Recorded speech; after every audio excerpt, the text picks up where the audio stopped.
하나님은 모세를 통해서 바로에게 출애굽을 구두로 요청을 했으나 거절당했습니다. 그래서 두 번째는 당신의 권능을 실현해 보였습니다. 전쟁으로 치면 처음은 선전포고요, 두 번째는 무력을 시비한 것입니다. 모세의 말을 듣지 아니하면은 강력하고도 합당한 응징을 하겠다는 뜻입니다.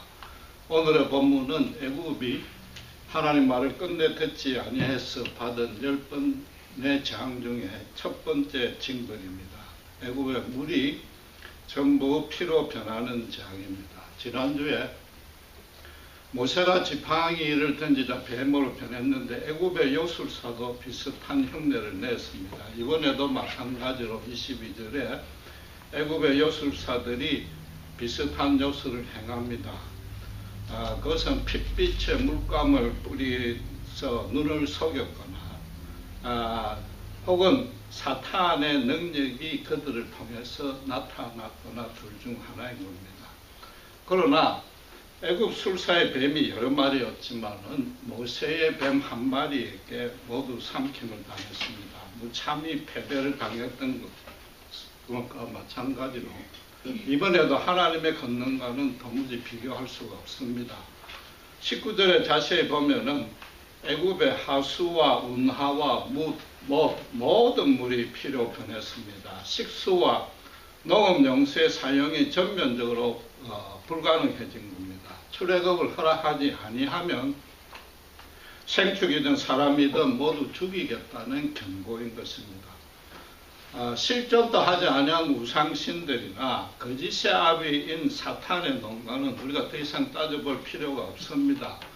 그 대신에 현대 자유주의 신학자들이나 기독교 외부에서 출애굽을 비판하는 게 더 문제입니다. 애굽에서 흔히 일어나는 자연현상을 모세가 미리 경고했고 그 현상이 발생하니까 마치 모세가 기적을 일으킨 양 속였다는 겁니다. 그게 아니면은 후대의 성경 기자가 그 자연현상을 응용해서 소설처럼 꾸민 이야기가 출애굽이라는 거죠. 실제로 나일강이 범람하면은 붉은색 점토가 퇴적이 되는데 아주 많이 쌓이는 거죠. 또는 이 붉은색 플랑크톤이 일시에 대량으로 많이 생기면은 여러분 알다시피 적조 현상이 생깁니다. 그럼 그 둘 다 핏빛으로 보인다는 거죠. 그러나 점토가 퇴적됐다고 해서 물고기가 18절대로 떼죽음을 당해서 악취가 날 리가 없습니다.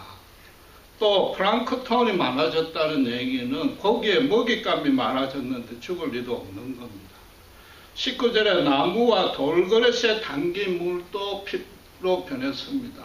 집안에 설렸고 떠놓은 물까지 변했는데 그 안에 점토나 플랑크톤이 생길 리는 없는 것 아닙니까? 그렇죠?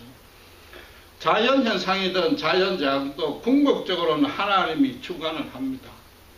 설령 모세가 간단하게 미리 하나님께 예고를 받았다 치더라도 9번이나 정확하게 모세가 그걸 맞췄단 말이에요. 하나님이 미리 다 가르쳐 줬다는 얘기요. 하나님이 미리 가르쳐 줬다면 하나님이 미리 계획했던 일이기 때문에 그 자체가 하나님의 역사입니다. 이게 나의 말도 안 되는 반론인 겁니다. 본문은 물론요, 앞으로 8번이나 자연재앙이 더 있는데 그 모든 것이 술사의 눈속임이거나 자연현상과는 그 성격이 전혀 다른 것입니다. 성경의 기록을 정확하게 분석하면은 하나님의 역사를 부인할래야 부인할 수 없습니다. 예수님의 부활이 이게 거짓이라고 밝혀볼 거라고 프랭크 모리슨이라는 사람이 성경을 앞뒤로 계속 연구했다가 누가 무덤에 돌을 옮겼는가라는 책을 지었습니다. 하나님이 그 돌을 옮겼다. 부활도 사실이요, 하나님이 역사했다고 역으로 변증을 했습니다. 최근에는 그 법률 전문 기자요, 안티크리스찬이었던 리 스트로벨이라는 사람이 있는데 이 사람이 자기 마누라가 교회를 출석하고 난 이후부터 아주 감정적으로 안정이 되고 성숙이 되고 사랑과 인자가 이웃에게 많이 베풀고 하니까 완전히 변했단 말이에요. 그래서 도대체 이 아내를 변화시킨 힘이 뭔지 알려고 성경을 탐구하다가 지금은 기독교에서 가장 탁월한 변증가가 되었습니다. 요번에 케이스 포드 지저스라는 영화로도 나왔습니다. 이런 감정은 수도 없이 많습니다. 그 중에는 여러분 잘 아시는 멤피스의 J.H. 박 목사도 들어가 있습니다. 못 알아들으면 곤란해. 오늘 불신자들에게 전도하면은 물이 어떻게 피로 변하느냐. 예수 십자가에 죽었다 부활하고 말도 안 된다. 아무 선행도 안 했는데 예수만 믿었다고 구원을 허락하다니 그런 허무맹랑한 소리 하지 말라는 공격을 많이 받습니다. 어떤 사안을 비평을 하려면은 그걸 잘 알아보고 비평을 해야 그게 당연한 겁니다. 성경을 한 번도 읽어보지 아니했다는 것입니다. 정말로 구체적으로 예수를 한번 비평해 보겠다고 성경을 처음부터 끝까지 정독을 하면은 살아 역사하시는 하나님의 말씀의 생명력 앞에 항복하게 되어 있습니다. 끝까지 성경을 읽고도 거역하는 사람은 자기 마음의 고집과 편견과 선이해를 내려놓지 아니한 겁니다. 중립적인 마음이 없는 것이요, 아예 정확하게 읽지를 아니했기 때문에 그런 겁니다. 신자도 마찬가지입니다. 여러분, 성경을 모르면은 그 믿음이 굳건한 바탕에 서지 못합니다. 성경이 역사적인 진실을 적었다는 건 너무나 당연한 것이, 거짓은 잠시 재미있고 간혹 감동도 줍니다. 동화도 감동을 줍니다. 그러나 한 사람 전체를 절대로 거짓말이 변화시키지는 못하는 겁니다. 성경에는 모든 사람이 반드시 알아야 돼요. 인생의 절대적이고 궁극적인 진리가 계시되어 있습니다. 어떤 인생도 충만하게 아름답고 진실하고 선하게 살 수 있을 만큼의 하나님의 생명력을 성령을 통해 누릴 수 있습니다. 성경을 모르면 신자가 아니기 이전에 사실은 인간답게, 정말로 인간답게 살 수 있는 길은 없습니다. 저 감히 가능컨대 그렇습니다.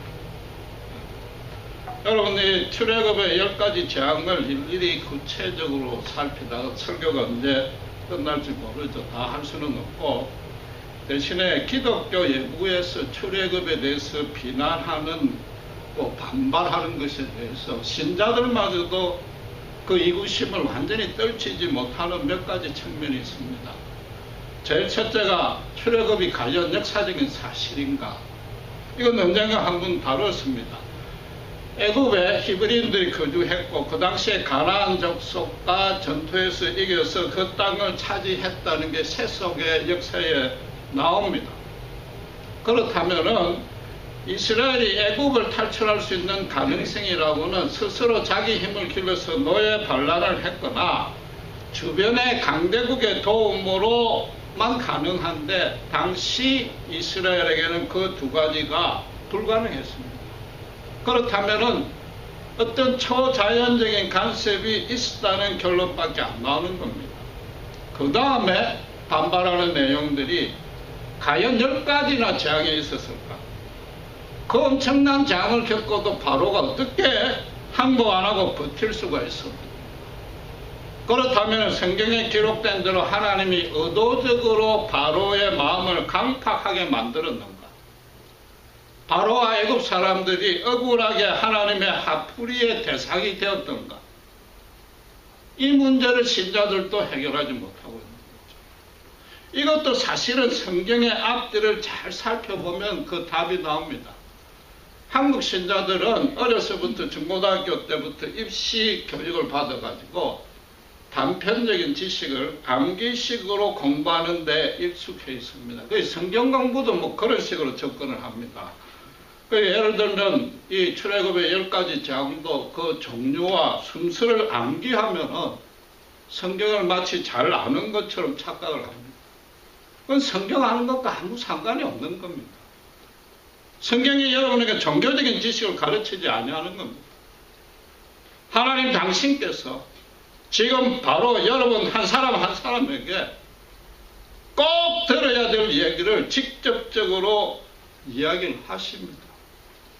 하나님 그분의 능력보다도 사실은 하나님의 성품을 모르면 성경을 통해서 66권의 지식이 아무리 풍부해도 성경 공부 하나도 안 한 것과 다름없는 겁니다.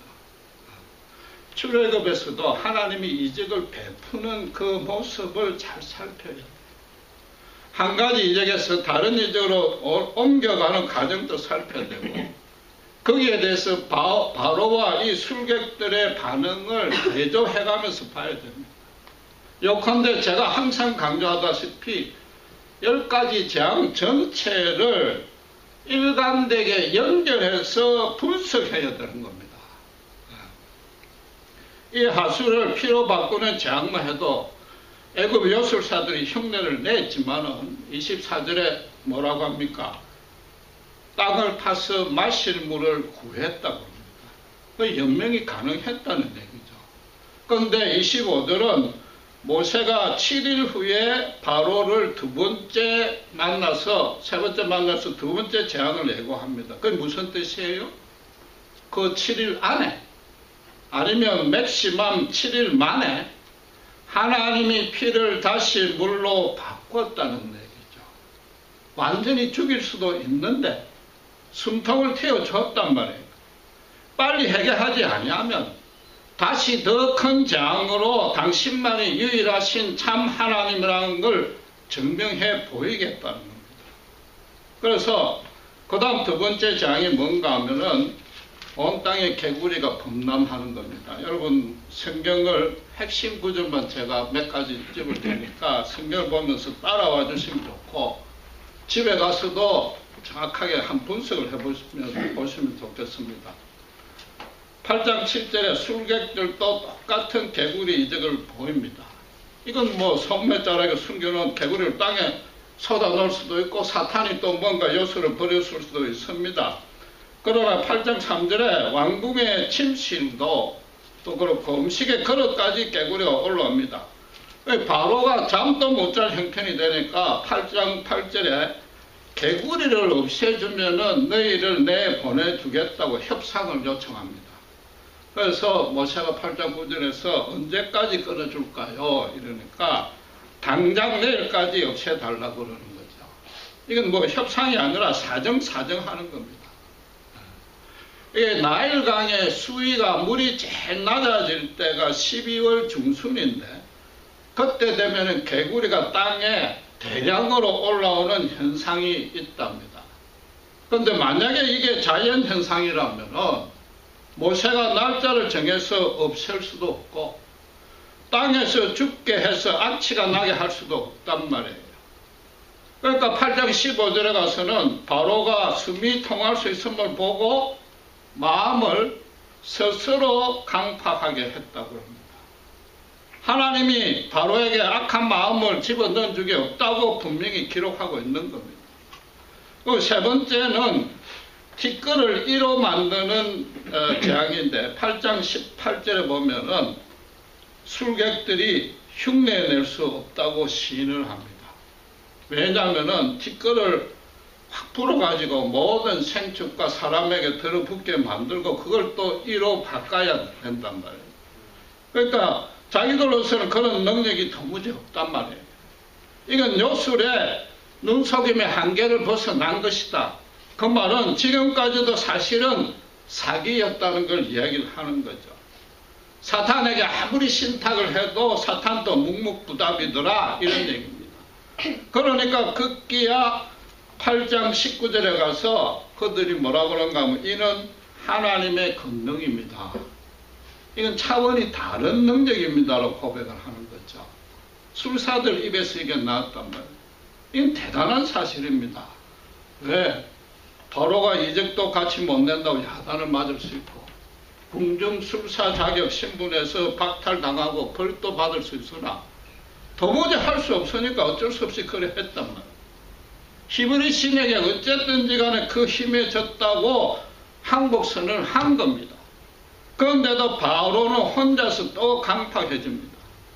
네 번째, 파리 재앙부터는, 파리 때가 나오는 재앙부터는 애국의 술사들이 흉내를 내려고 시도했다는 기록 자체가 이제 없어집니다.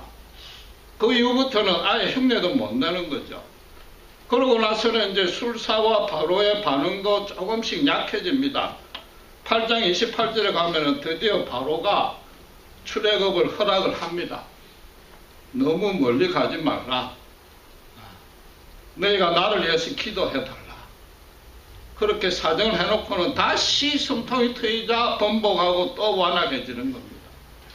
그리고 여섯 번째, 독종 재앙이 끝나자 9장 12절에 비로소 여호와가 바로의 마음을 강팍해 했다고 성경이 진술합니다. 유대인들은 모든 일을 하나님의 역사라고 믿기 때문에 이 배경에 하나님이 있다는 의미일 뿐인 겁니다. 바로가 막 마음이 약해져 가지고 항복하려고 마음을 먹었는데 하나님이 일부러 악한 생각, 고집을 집어먹게 한 게 아니란 말이에요. 그 11절 12절에 보면은 사전에 설명이 아무 없이 대뜸 하나님이 강팍해 했다고 합니다. 그 전에 똑같은 일이 계속 반복이 되었기 때문에 구태여 기록할 필요가 없다는 얘기죠. 그게 뭐냐 하면은 바로가 숨을 쉴 수 있게 되자 생각을 바꿨더라. 그 말이 생략이 된 거죠. 전 국가적인 재앙을 6번이나 겪어도 신경의 변화가 없고 더 고집스러워진 거죠. 그러니까 그게 하나님의 절대적이고 궁극적이며 완벽한 주권이 거기에 작용됐다는 겁니다. 무슨 뜻인가 하면은 하나님은 바로에게 전혀 간섭을 안 했어요. 영향을 주지도 않았어요. 제멋대로 하도록 가만 놔뒀어요. 결국은 10번째 재앙까지 나오게 하고, 그래서 어떻게? 그 가운데 하나님의 하나님다우심을 하나님만이 확연히 드러내서 예수 십자가의 구원까지 그 의미를 연결시켰단 말이에요. 바로에게 하나님이 이래라 저래라 단 한마디 말도 안 한 겁니다. 바로 혼자서 그런 겁니다. 그걸 성경이 그렇게 표현한 거고, 바로로서는 억울한 점도 없고 책임을 모면할 요소도 전혀 없는 겁니다. 그러다 9장 20절에 가면은 7번째 우박 재앙을 하는데, 그때는 바로의 신하 중에 일부가 모세의 경고를 믿습니다. 모세가 경고하는 걸 믿고 미리 대피하는 사람마저 생깁니다. 그러니까 9장 27절에 가서 바로가 뭐라고 했어요? 여호와께 내가 범죄했다. 내가 범죄했다. 여호와는 여롭다. 나와 내 백성은 악하다고 고백을 합니다. 8번째 메뚜기 재앙에 가서는 10장 17절에 바로에게 자기 죄를 용서해달라. 바로가 죽음을 내게 떠가게 해달라. 비는 지경에까지 왔단 말이에요. 여러분, 이게 아주 간략하게 제가 살펴봤습니다. 그 결론이 뭐예요? 거짓말이라면은 반드시 어딘가 허점이 있습니다. 특별히 이런 초자연적인 기적을 꾸며내면은 동화나 우화처럼 말이죠. 판타지 소설처럼 누가 봐도 그건 아니라는 건 알 수 있습니다. 그러나 지금 반면에 하나님은 자연재앙과 똑같은 양상의 기적만 일으켰습니다. 욥에게 자연계에 관한, 물질계에 관한 100가지 질문을 던졌어도 당대의 현자인 욥이 꿀먹은 벙어리가 됐습니다. 애국도 당시에 과학으로 따지면 엄청 발달했을 텐데 그 과학자들이 다 동원되어도 이 9가지 자연재앙의 원인과 가정을 도무지 설명할 수가 없습니다. 여러분, 오늘날에 최첨단 과학을 자랑하는 오늘날에도 동식물학자나 기상천문학자를 총동원해서 우리 철외국처럼 한번 꾸며내보라. 전혀 불가능합니다. 아무도 그렇게 지어내지 못합니다. 재앙의 획적인 모습은 애굽에 일어나는 일상적으로 일어나는 것과 똑같은데 내용적으로 간단하게만 살펴봐도 평소의 자연현상에서는 전혀 볼 수 없는 모습이 그 안에 있단 말이에요.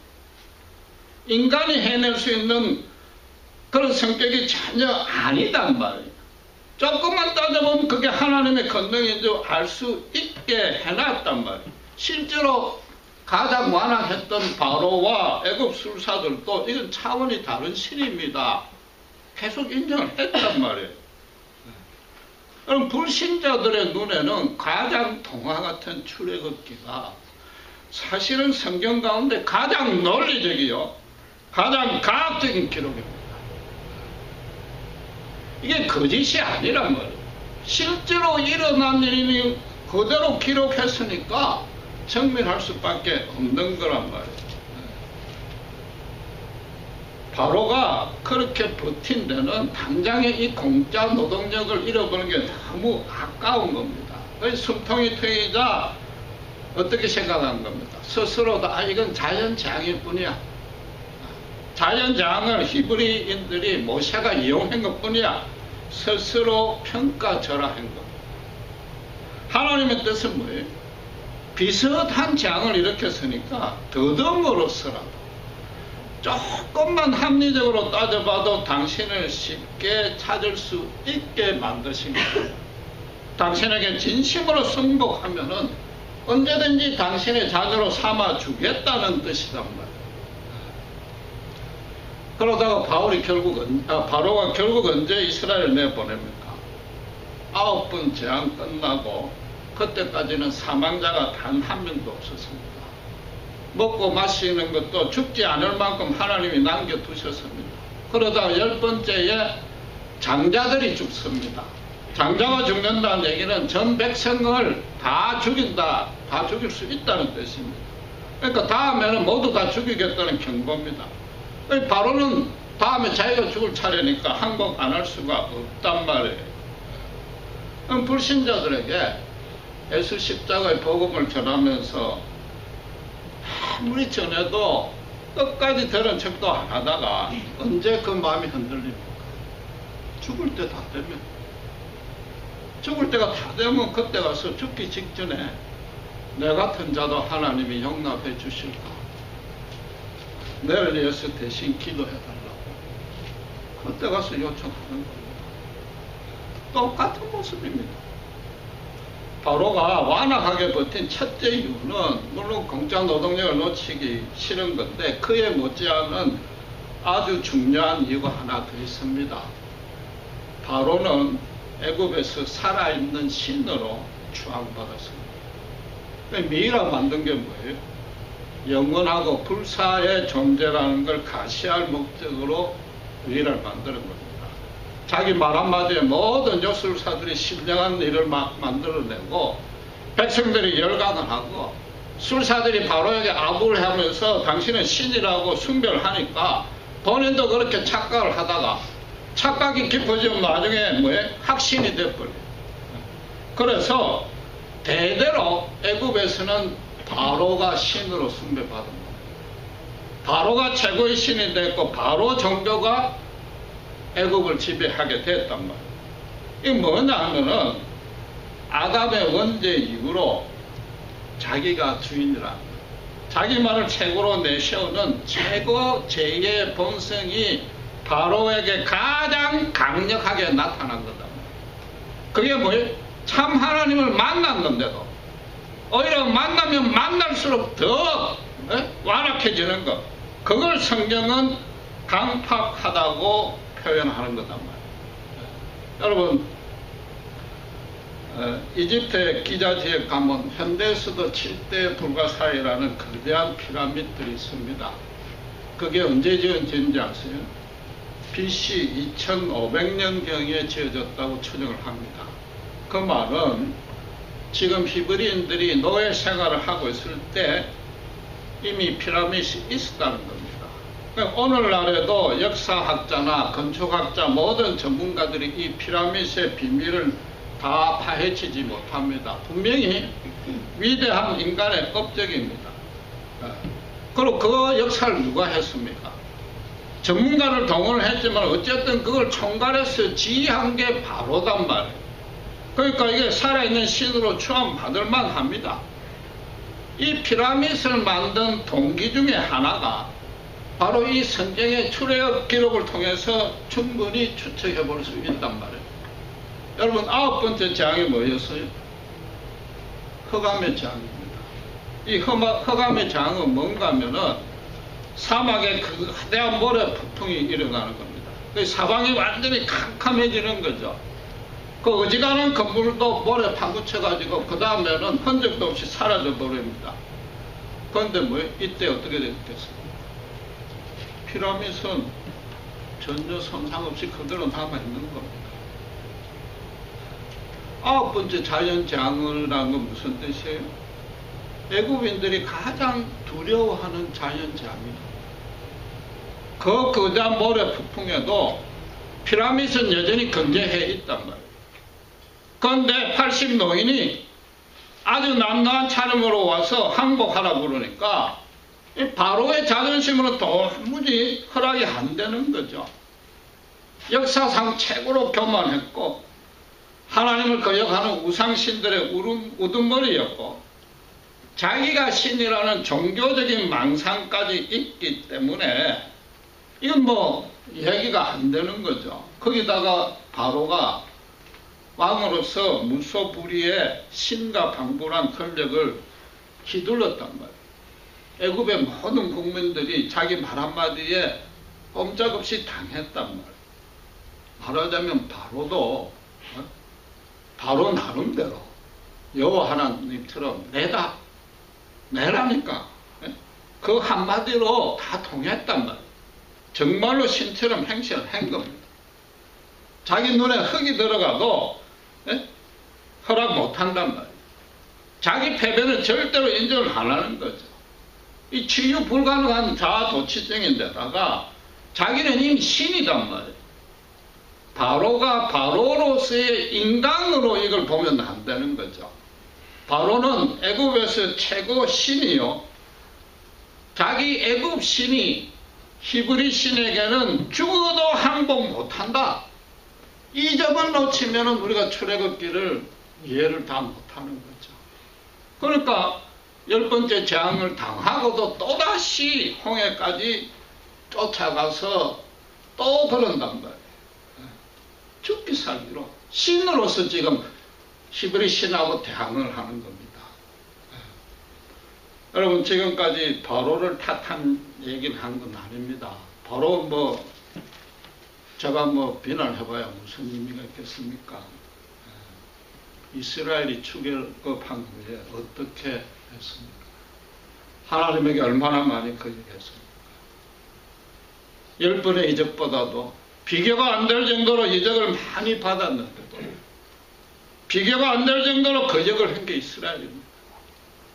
출애굽 이후에 1500년 동안 계속해서 반복했습니다.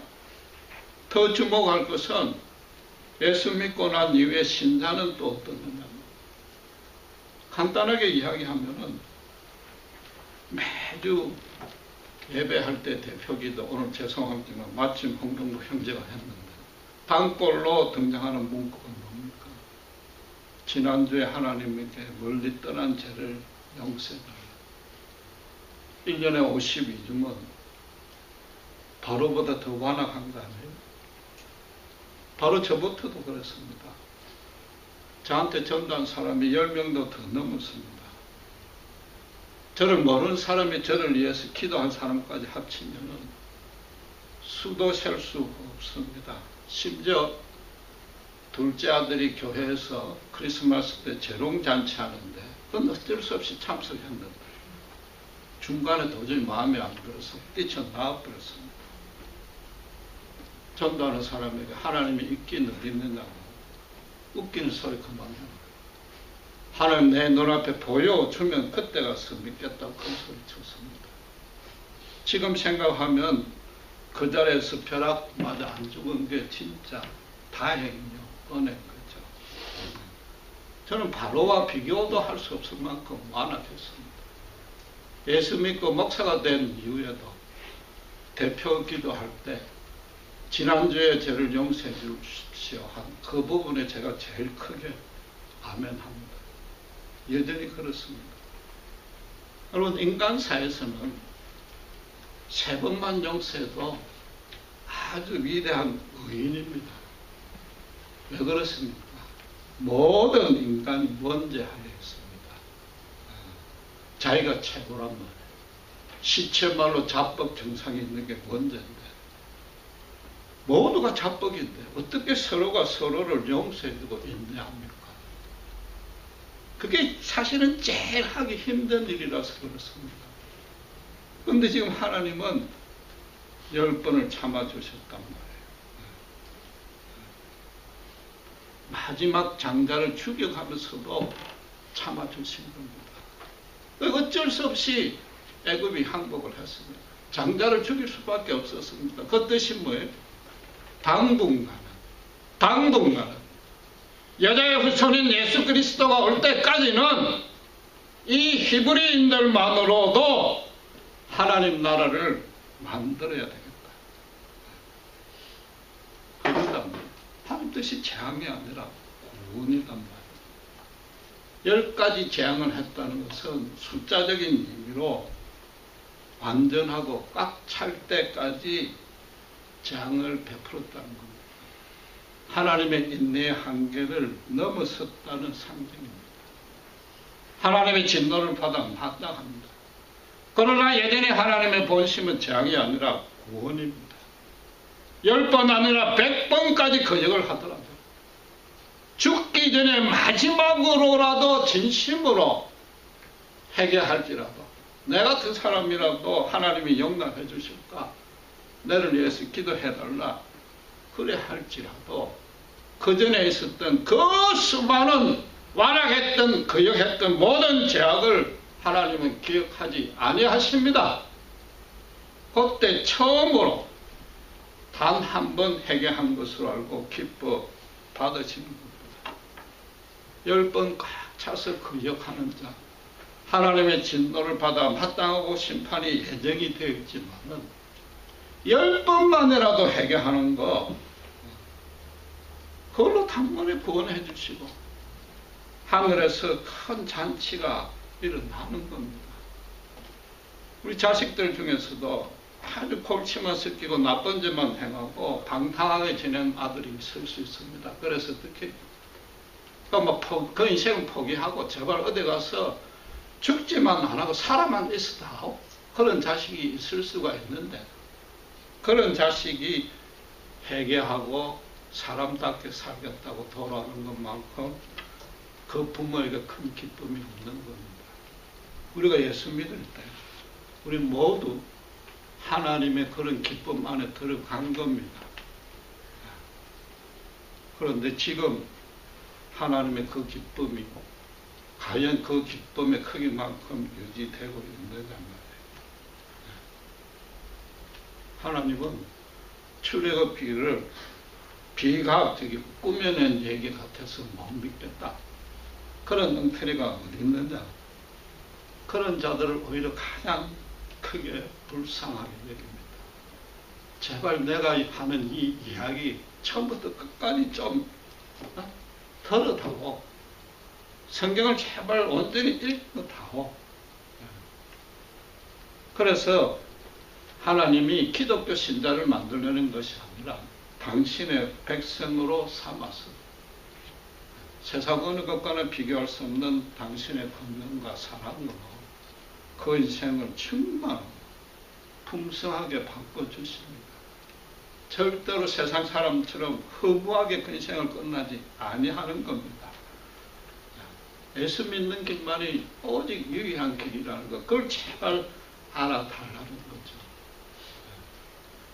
우리가 매주 지치고 고달픈 모습으로 우리가 우리를 봐도 부끄러운 영성으로 대표 기도하고 또 거기에 하면하고 하지만은 그 가운데 진심이 담겨 있다면은 하나님은 기쁨의 눈물을 흘리시는 겁니다. 로마서 6장 1절이 어떻게 선언합니까? 은혜에 더 받으려고 죄에 더 거할 수는 없다고 그랬습니다. 하나님의 자비와 긍휼은 우리 상상 이상으로 도무지 계산도 안 될 만큼 강대하고 오묘하고 신기하고 완벽합니다. 불신자는 하루라도 빨리 하나님께 돌아오면 하나님의 기쁨 안에 들 수 있습니다. 그 인생이 뒤집어집니다. 제가 장담을 합니다. 신자는 뭐예요? 어떻게 하든지 하나님과의 거리를 가까이 좁히시고 날마다 그 거리를 좁히면 그 인생이 성숙해집니다. 남이 보고 저절로 고개를 숙일 정도로 인생이 성숙해지고 모세처럼 얼마든지 하나님의 간절도 할 수 있게 되는 겁니다. 기도하겠습니다. 하나님 아버지 은혜를 감사합니다. 출애굽기를 대략적으로 살펴보았지만 그 가운데 하나님의 놀랍고도 신비한 권능이 있음을 깨닫습니다. 성경을 모르고 하나님이 어떤 분인지 모를 것이며 하나님을 모를 때에 우리의 믿음이 성숙해질 수 없음을 깨닫습니다. 비록 날마다 쓰러지고 매주 나와서 지난주의 죄를 다시 한번 용서를 구하는 어리석고 참으로 부끄러운 모습일지라도 하나님의 그 놀라우신 은혜, 그 권능을 생각하여 하나님과 더욱 가까이 갈 때 분명코 우리를 통해서 하나님이 기뻐하시고 우리를 통해서 하나님이 이루실 일이 있을 줄 믿습니다. 이 놀라운 축복을 우리 가운데 단 한 명도 놓치지 아니하도록 주님 복 내려주시고 우리를 쳐서 복종시켜 주시옵소서. 감사합니다. 우리도 예수 그리스도 이름으로 기도드렸습니다.